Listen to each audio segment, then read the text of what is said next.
如果你想喺珠海買樓，特別咧係買二手樓，咁我強烈建議你哋一定咧要買2008年之後嘅樓。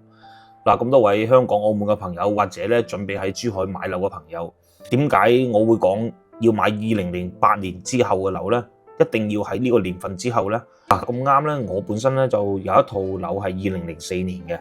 咁一套樓咧係2008年嘅。咁呢兩個小區咧都面臨換電梯噶啦。咁但係咧，我2004年嗰層樓咧，因為當時係冇交物業維修基金啊，物業咧只能夠通過每一戶業主啦，分攤去夾錢嘅。咁我2-3個月之前咧已經俾咗錢噶啦，但係咧依家仲有成10幾20戶人係未俾嘅。咁但係咧，我依家住緊呢個咧2008年嘅小區咧，咁講真都將近20年噶啦，電梯都將近老化噶啦。咁但係咧有個好處係點咧？因為咧2008年開始咧，國家強制要求咧係要交物業維修基金嘅。嗱，如果買個新樓嘅朋友都知，按照中山嘅規定啦，係70蚊每平方嘅，咁珠海咧係90蚊每平方嘅。咁其實交呢筆費用最大嘅用途咧，我覺得應該係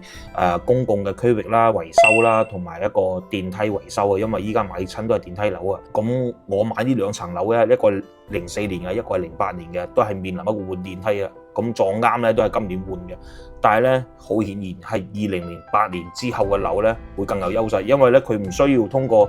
你每一戶再去夾錢嘅，因為咧你當時買新樓嗰陣時咧已經俾咗呢一筆維修基金噶啦，咁所以咧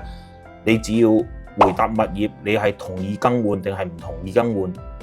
就回答一個問題就得噶啦，就唔使再出錢噶啦。但係咧，你如果係買2008年之前嗰啲，比如你買2007年、2006年嗰啲樓，都冇呢個物業維修基金噶。咁所以咧，你買呢啲樓翻嚟咧，到時如果真係要面臨換電梯，咁大部分好可能咧都係20年左右已經要換噶啦呢啲電梯。咁但凡要換電梯嗰下咧，你每一戶有啲業主咧，佢已經唔喺呢度住啦，已經租咗俾人啦，咁或者咧佢已經唔上你嗰套樓啦。咁所以如果係要每一戶夾錢嘅話，去整呢個電梯嘅話咧，每一個業主佢嘅積極性咧並唔係好高嘅。咁所以咧結尾咧都係講翻嗰句，喺珠海或者係中山都好啦，買樓一定要買2008年之後嘅樓，咁樣嘅話咧可以幫你哋避開唔少嘅煩惱嘅。因為講真，買樓係攞嚟享受，並唔係攞嚟難受㗎嘛，你哋話係咪？